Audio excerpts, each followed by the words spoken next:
because fundraising is relationship building. I've decided, because I never want to take credit for anybody else. So I would say it's about $2 billion.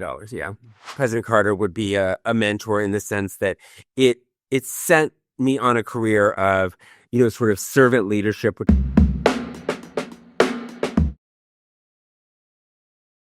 Hello, everyone. Welcome back to OncoDaily. Today, it's a great pleasure and honor for me to welcome Christopher Clinton Conway to our podcast. Hi, Christopher. Thanks for having your time with us. Christopher is a global leader in biotechnology as well as medical research fundraising, and he has more than 30 years experience in the philanthropy work. He worked with President Carter. He worked in many different great organizations, which I'm going to leave to discuss during this podcast. And now is the Chief Philanthropy Officer and Executive VP of the Indiana Biosciences Research Institute, and have many other roles. Christopher, how are you? I'm good. It's raining here in Indianapolis, but otherwise it's a perfect day. I'd like to start from the beginning, how it all started. So the beginning of my career, I was graduating with a degree in classics, ancient civilizations, and there wasn't a lot that I could translate that into an actual job. So I decided I'd go to law school. I did that, loved it. And as I emerged, I wanted to use it in a way that would highlight the parts of the law that I like the most, which are the international pieces and the tax pieces.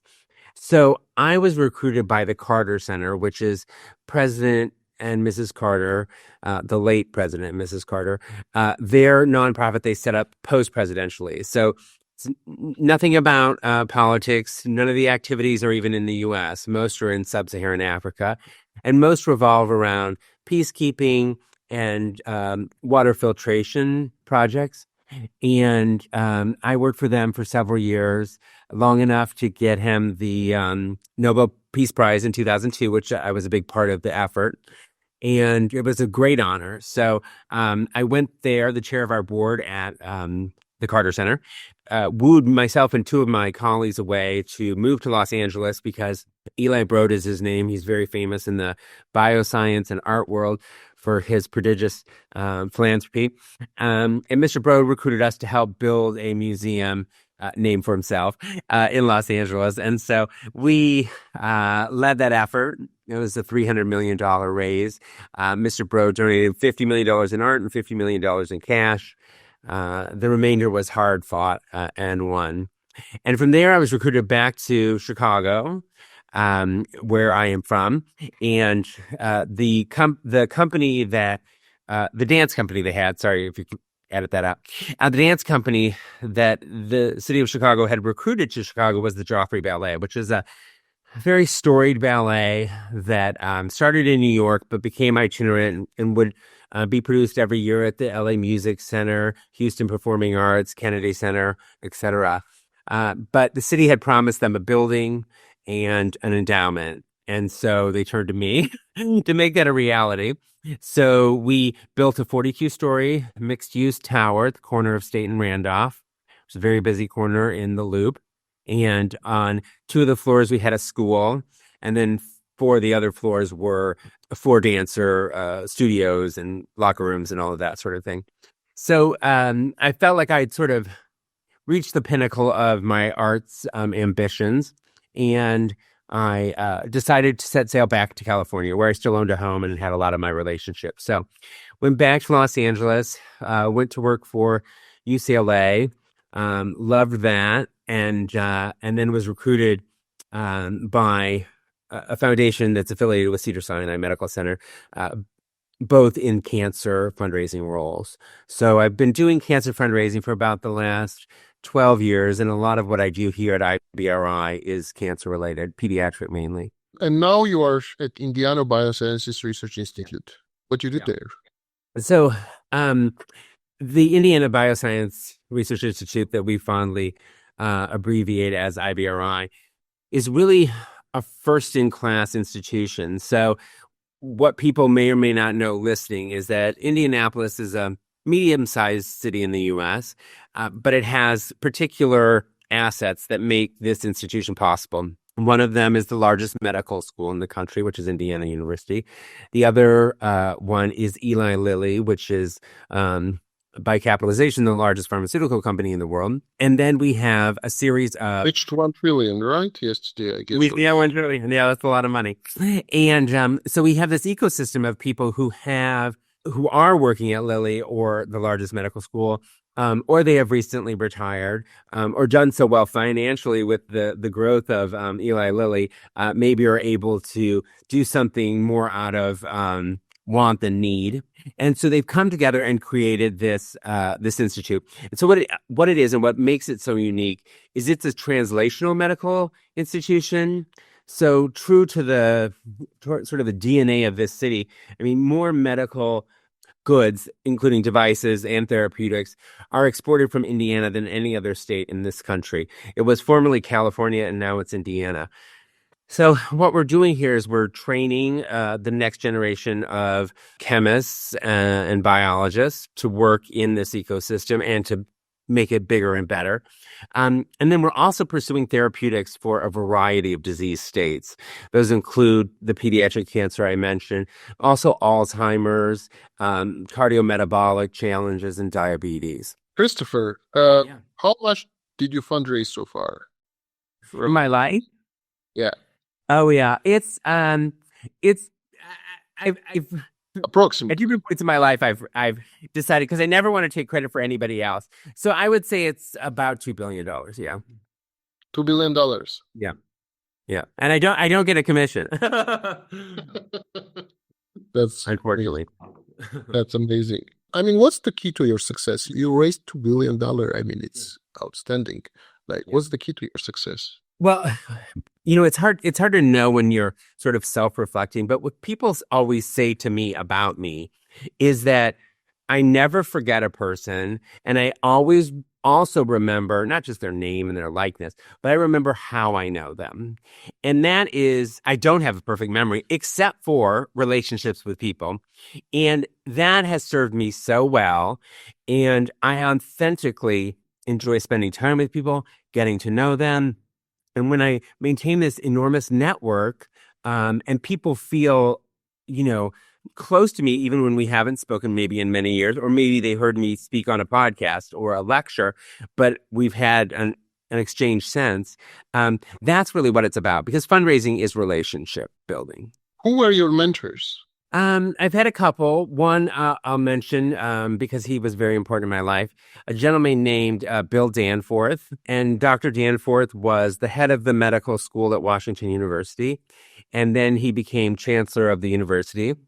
He was also the largest donor to the university. His grandfather had founded a company called Ralston Purina, which is an animal feed company, global one, and also set up a foundation that had about, at the time, over $1 billion. And he proceeded in his lifetime to give away all the money in the foundation. Ralston Purina was sold, so there were additional assets there. And he built the university's reputation, but he also built a separate institute, which is called the Danforth Plant Science Center, which, similar to IBRI, but in the plant and animal space, they pursue translational solutions for a variety of problems around the water. Like, they developed a tomato that takes, no moisture and those sorts of things to grow products in the most inhospitable places on Earth. I mean, you have seen, I'm sure, the movie The Wolf from the Wall Street. Yeah. When he says, like, sell me the pen. Yeah. Now, I mean, how you do, like, if someone asks, I mean, raise $1 million, how you would do it? What's your recipe? Or $1 billion? Yeah. Start from $1 million. Well, the thing is that, and I was saying this to a group of people just yesterday, that most campaigns, unless they're a university campaign where you're asking every alum for, a variety of levels, from $2 to $2 million, most campaigns happen with 50 or fewer people. And so it's a very small universe. It's not that I need to know 1,000 people, but I need to know the 50 really well. And that's the connection that I can make, because that number is doable. At least for me. I have a lot of energy and I enjoy the work so much. And it's really the way I can contribute to humanity, right? I'm not a great scientist. I'm not a great painter or dancer, but I know how to raise money and always have. I was raised in a family that was very volunteer and philanthropically oriented. And so I've been doing it since a child, basically, and it comes very second nature to me. I mean, I remember Princess Dina once during her talk said, I mean, keep on your mind that you are not doing it for yourself, for the others. It's going to help you. Is it going the same way with you? Absolutely. Sort of my family value structure taught me, and then also, some faith that it's an opportunity to give someone the chance to make a gift. I'm going to people who love an institution. So, I have the step inside the door, right? Because if I'm representing IBRI and I go to a board member, they really believe in it, they know about it, but maybe they've never considered how they would give to IBRI or the timing of it. And being a tax attorney it's very valuable because, I can help people to think, do we make a long-term estate commitment? Do we, purchase an income vehicle like an annuity? Or do we make a straight gift of appreciated securities, which is a big thing right now, of course. But out of blue, if you go to someone, what would be your first steps as the top fundraiser? Like, you don't know the person, right? no connection, Yeah, and like you see them first. yeah. You I would say this will sound flippant, but it really isn't. I would charm them first, and I don't mean charm the money out of them, but I would engage with them. Why I'm the perfect podcast guest is we could just talk for 3 or 4 hours, and I would love it. Getting to know more about you and your goals and the podcast and OncoDaily online and all of that. Because I truly find these sorts of things fascinating. And before I would ever solicit a prospect, I'm going to know a lot about them ahead of time. I'm going to know their pattern of giving to the organization, some wealth screening to get to understand what their capacity might be for giving a gift. And then I'm also going to have a narrative of sort of as much of their story as we can suss out from maybe quotes from them, or maybe they have online presence, just to kind of figure out the why they are connected to whatever organization I'm representing. So you genuinely have to be likable. It's not the same as sales. A lot of people say to me, "Oh, you're a salesman." I mean, not to denigrate salespeople, it's just very different because I'm not selling a product or a service. I'm selling the chance to give away your money, which is not an easy prospect. And so it takes more nuance. It takes more sophistication. What being well read, well traveled, very knowledgeable about the subject matter you're speaking with someone about, especially in the cancer space.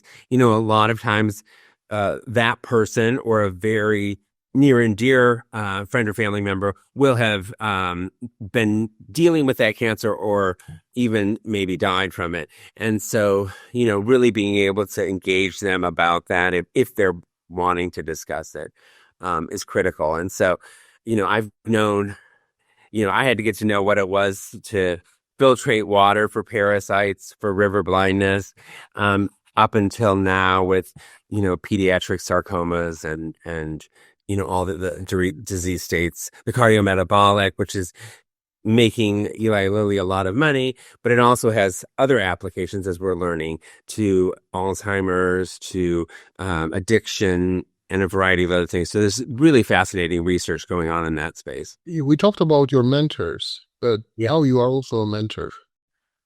Take your background. You are a mentor at Zuckerberg Initiative, for example, and I'm sure you do a lot of other mentoring as well. Mhm. Who are your mentees?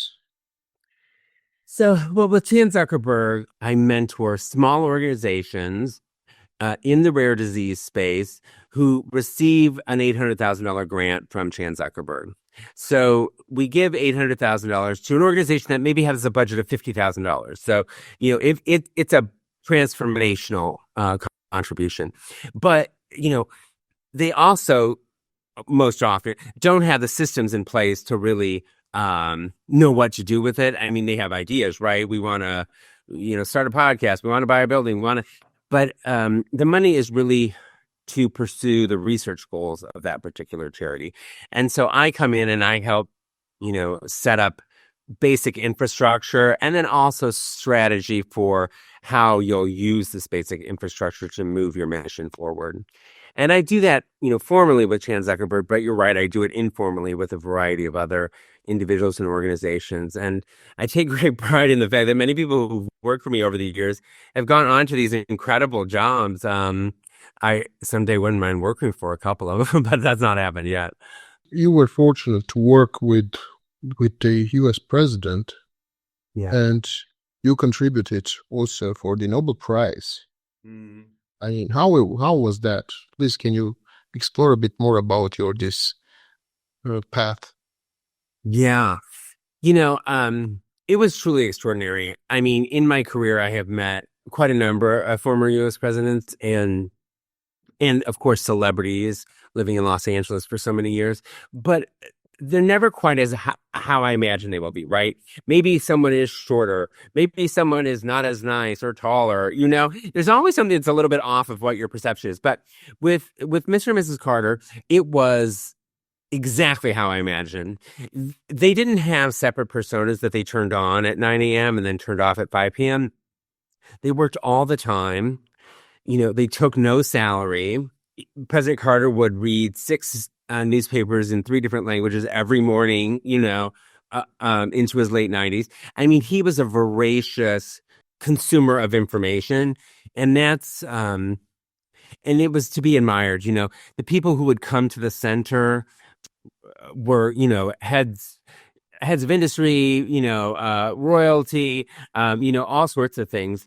I traveled with the Carters to quite a number of countries, and their primary home was in Plains, Georgia, which is about 3 hours south of Atlanta, where the offices were. And it's a very small town, only a few hundred people. But they had installed an airstrip that would accommodate a full-size jet, because people like Omar Gaddafi would fly in and meet with President Carter to talk about U.S. security or negotiations, or some of the most high-profile, infamous and famous people would come in there in these enormous jets in a town that was, just a couple small little ranches. So he worked up until the very end, and then would teach Sunday school on Sundays. I mean, he was exactly who he purported to be. And some would say that was his downfall, because he was too sort of nice. He wasn't cutthroat enough for the White House. I don't know if that's true, but he was a nuclear engineer, right? He graduated from the Naval Academy. He was a very smart man. That's not to be debated, but sometimes we would fly on Delta because they were one of our sponsors and are based in Atlanta. And when we would get on the plane, President Carter, before they, turned the seatbelt lights on, he would go up and down the rows to shake everybody's hand, just because, right? Because he liked people. And, you think about how many young children or others who might have been inspired just by that handshake. Just extraordinary. I mean, it's, I don't want to say I peaked with my first job, but it's certainly, and I would say President Carter would be a mentor in the sense that it sent me on a career of, sort of servant leadership, which is something he refers to, or just meaning and impact, which I'm driven to do largely because of him. Wonderful. Who else made the most impression on you besides the president? You met a lot of people, and you are meeting.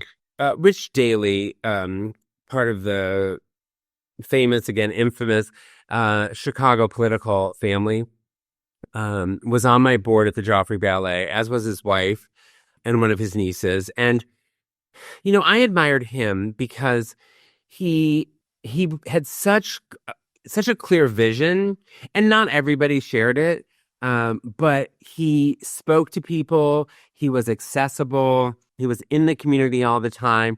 And, when he wanted things to happen, they happened. And so he really is someone to be admired. He's still living, but not in politics anymore. And then on my board, after the mayor left, Bill Daley, his brother, who was President Obama's chief of staff. He became the chair of the board. And Bill, again, just a fantastic person, brilliant minds for strategy and business and politics, but then also down to earth, common sense kind of grounded folks. So working with the whole Daily family was definitely a highlight for me. What would be your advice for those who are just starting in the field, who want to take your path? Yeah. The younger generation, what would be your advice? Well, when I started, and were no degrees in philanthropy, I do a number of projects with the Lilly Family School of Philanthropy, which is here at Indiana University, and is really the OG of philanthropy programs. It's the first. They do wonderful degrees from through graduate up until a PhD level. That really wasn't a choice for me, so I just sort of got thrown into it in many ways. But as I said, growing up in a family that believed so much in volunteerism and giving, that put me in a head start. When I was 16 years old, I wrote a letter to the president of the Art Institute in Chicago and told him that, he had a summer internship program and I would really love to be considered as a summer intern for the fundraising department. And the Art Institute in Chicago is one of the 3 biggest art museums in the U.S. and raises a considerable amount of money every year. And so I got the letter back and it said, "Congratulations, you're going to be the fundraising intern." And when I spoke with the people on my first day, I said, why me? Like, what set me apart, for these very competitive internships? And the head of it said, "You were the only person who's ever applied to be a fundraising intern." So, that's a long way of saying take opportunities. When they come past you, seize them, because it's always easier to say no, right? But things come along. When I told my family I was moving to Georgia to work for President Carter, there was a lot of sideways glances for me, but I knew that was going to be transformational in my life. The same with being an intern at the museum or networking. That's something fundraisers do really well. Be out there. I'm a big believer in personal brand because we all have one. And if we don't contribute or curate it, it's going to be shaped and curated by someone else. And you don't want that.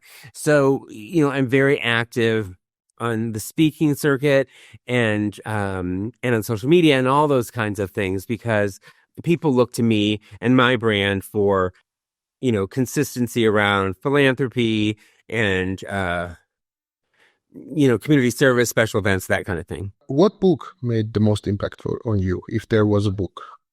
A book which you'd recommend everyone to read? Well, this doesn't have anything to do with philanthropy, but Dr. Susan Love, who I worked very closely with professor at UCLA, she wrote a breast book, 6 editions of a breast book, the best-selling book worldwide for breast health. And when she was declining and sadly passed away from AML, I worked with her sister, her wife, and a number of other individuals that had a stake in the other 6. And we wrote the 7th edition. And Susan wasn't there to see it launched. But while I didn't write the science, I touched every part of that book. And so, it would not have the meaning for most as it does for me, but it's still the most comprehensive resource for breast health, not just breast cancer, but breast health generally, that's available. And so that's the book that will always be on my shelf. And, it was just picked up in China. And so it will be distributed all over mainland China. So it's super exciting to be part of that process. Thank you, Christopher. Before I ask my last question, in your opinion, where do you see the role of the platforms like us, ours, OncoDaily? Yeah. I think they're so important. And you all have grown considerably in a short amount of time, right? I don't have the numbers, but I've certainly witnessed it. The largest one now. What's that? Now the largest one, I guess, in the US. Amazing, right? No, we need those things because we need true and accurate information. And so often people are distracted by clickbait or information that has been designed not to inform, but to maybe manipulate or other dark reasons. And so having something, like OncoDaily that is real science, speaking to people involved in the entire oncology ecosystem it's vital. It's vital. And I know that the financials aren't always easy, but as long as you can find that business model and that funding source that makes it possible, I mean, keep on doing it. It's just so important. Oh. Wonderful. Thank you so much, Christopher. Don't forget to like, comment, share, and subscribe to OncoDaily on YouTube. Hit the bell icon to stay updated.